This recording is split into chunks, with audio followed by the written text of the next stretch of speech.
안녕하세요. 해피바이러스입니다.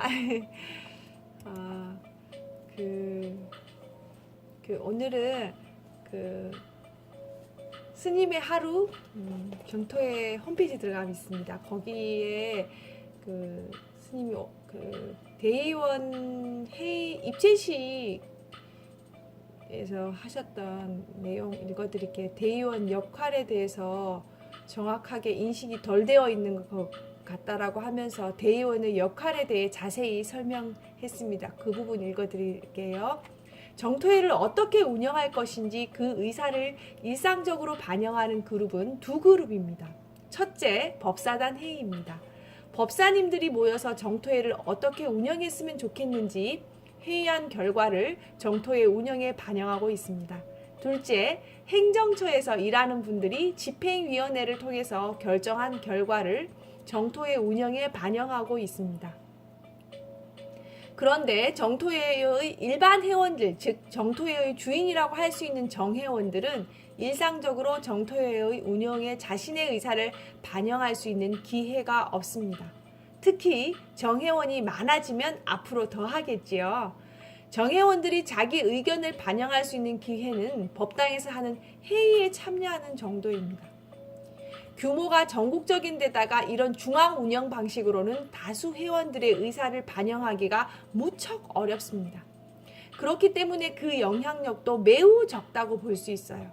그래서 정회원들의 의사를 어떻게 반영할 것이냐를 고민한 끝에 나온 방안이 정회원 10명당 1명의 대리인을 선출하는 방안입니다.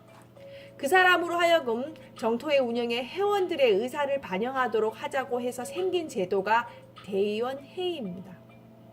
행정처 집행부는 사업을 어떻게 집행할 것인가를 주 현안으로 삼아서 연구하고 성과를 내야 하는 입장이라면 대의원 여러분들은 정토회 회원들의 뜻을 어떻게 정토회의 운영에 올바르게 반영할 것인가를 가장 중요한 현안으로 삼아야 합니다. 그런데 국회의원들을 예로 들면 자신의 직위를 벼슬로만 여기고 자기 권한을 행사하는 데만 주로 신경을 쓰지 실제 지역구 주민들의 뜻을 받들어서 국정에 반영하는 역할은 거의 못하는 걸 많이 보게 됩니다. 그래서 국회가 있으나 마나다 이런 국민들의 비판을 받고 신뢰를 잃고 있지요. 대의원 여러분들의 가장 중요한 역할은 크게 4가지입니다. 첫째, 정토회 사업에 대한 계획을 확정 지어주는 것입니다. 이를 위해서는 정토회에 대한 정회원들의 관심사나 의견을 대변하여 그것을 정토회 운영에 늘 반영해 주어야 합니다. 둘째, 예산의 편성과 결산에 대한 감사입니다.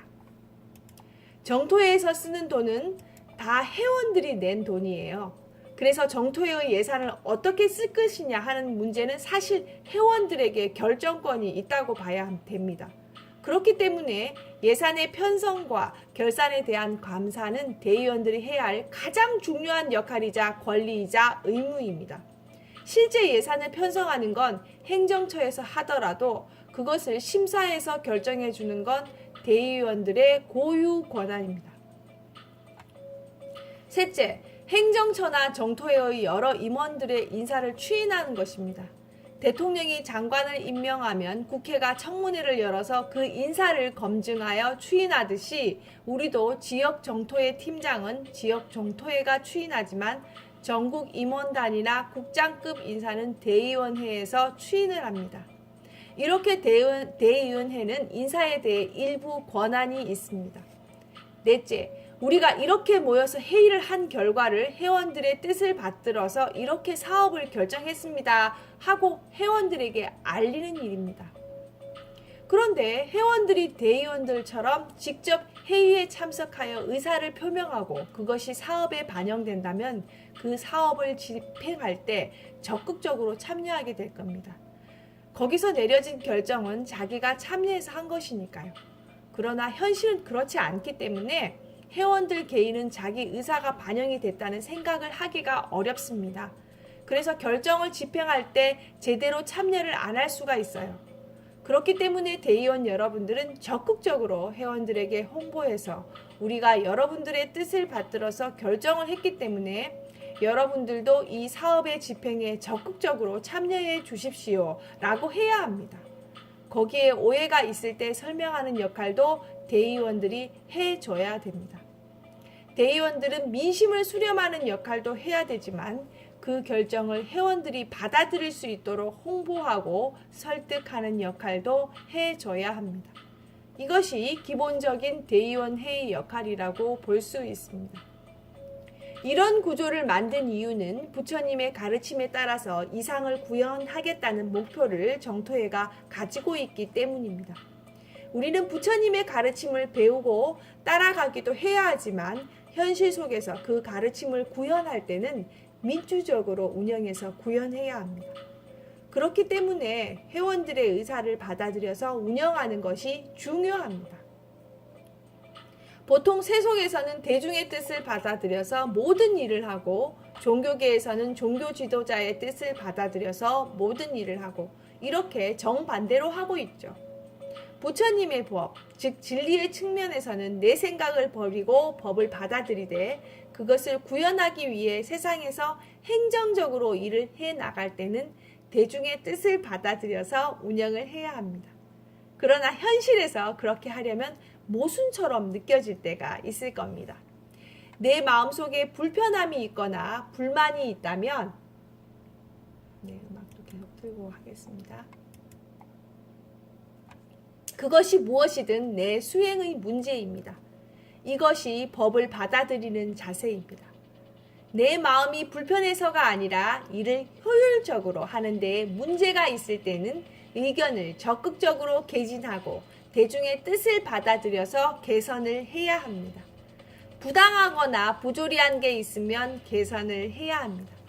그런데 수행만 강조하다 보면 부조리한 것을 그냥 용납하고 갈 수도 있기 때문에 우리는 항상 잘 살펴야 해요.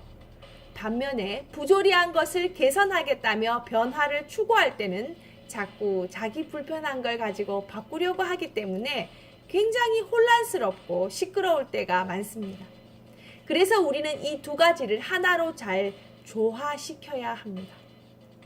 이것을 우리는 자기 변화와 사회 변화를 함께 한다. 일과 수행을 통일시킨다. 상구보리 화중생이라고 표현할 수 있습니다. 표현을 어떻게 하든 핵심은 내 마음을 편안하게 하고 열반을 지향하는 것입니다. 이것이 부처님의 법입니다. 이것은 나를 버리고 내 것을 버리고 내 고집을 버리고 법을 받아들여야 될 일이지 이걸 민주적으로 하겠다고 접근하면 안 돼요. 또 우리가 이 세상 일을 할 때는 즉 회의를 해서 결정을 하고 집행을 할 때는 대중의 뜻을 받아들여서 민주적으로 운영해야 합니다. 이것이 세상의 일입니다. 회원들의 뜻을 받아들이는 것과 법을 받아들이는 것, 이 둘의 성격은 서로 다릅니다. 우리는 세상을 살아가면서 늘 이 두 가지 모순 속에 존재하고 있습니다. 이것을 통일되게 하는 게 해탈이에요. 우리는 보통 세상의 정의를 실현하기 위해 마음속에 분노를 갖고 일합니다. 반대로 마음이 편안하면 세상에 대해 외면을 합니다. 그런데 부처님께서는 마음의 평화를 갖고 세상의 정의를 실현하도록 가르치셨습니다. 그래서 마음의 평화를 가져오는 이 법을 자기 생각을 비운 자리에 받아들여야 해요. 그리고 대중의 뜻을 받아들여서 정토회를 운영해야 해요. 오늘 회의를 할 때도 대중의 뜻을 수렴한다는 관점에서 예산 편성을 해 주셨으면 좋겠다는 말씀을 드립니다. 여러분들은 지금 정토회가 하는 일이 일상적인 일이다 보니 어떤 의미인지 잘 모르실 수도 있습니다. 하지만 지금 정토회가 하는 일은 문명 전환적인 일입니다. 환경이나 첨단 기술에 대해 얘기하는 걸 갖고 문명 전환적인 일이라고 말하는 게 아닙니다.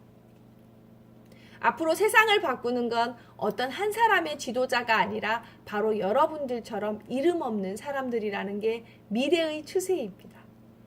우리 개개인은 굉장히 미약하지만 모자이크 붓다의 형식을 취해서 이 문제를 풀어나갈 때 세상을 바꾸는 큰 힘을 발휘할 수 있습니다. 정토회는 미래 사회에는 어떤 힘이 작용하는지 예측하고 거기에 맞게 아주 작지만 조금씩 준비를 해 나가고 있습니다. 특히 행복학교와 또 앞으로 개설할 행복센터는 풀뿌리 민주주의 운동의 전초 기지이자 미래 사회의 핵심 가치인 국민 행복을 위한 전초 기지이기도 합니다. 10차 천일결사 때는 정토회가 일반 국민들에게 나아갈 수 있도록 해봅시다. 이것은 어제 오늘 시작한 일이 아니라 정토회를 창립할 때부터 꿈꿨던 일이에요. 1박 2일 동안 안 돌아가는 머리로 애쓰셔야 할 텐데 그래도 여러분들이 이렇게 대신 머리를 써주셔야 정토회가 대중들의 뜻을 수렴할 수 있으니까요. 허리 아프고 졸리고 힘드시더라도 잘 검토하셔서 예산을 잘 편성해 주시기 바랍니다. 감사합니다. 여기 또 행복학교 이야기가 나오니까 저도 좀 약간 비장한 마음이 드네요. 앞으로 그 풀뿌리 민주주의 운동의 전초 기지, 미래사의 핵심 가치인 국민 행복을 위한 전초 기지라고 이야기해 주셨어요. 네. 자부심과 사명감을 가지고 행복학교 운영해 봐야겠다는 마음입니다. 여러분도 행복하시고요. 오늘도 건강하세요. 이야기 들어주셔서 감사합니다.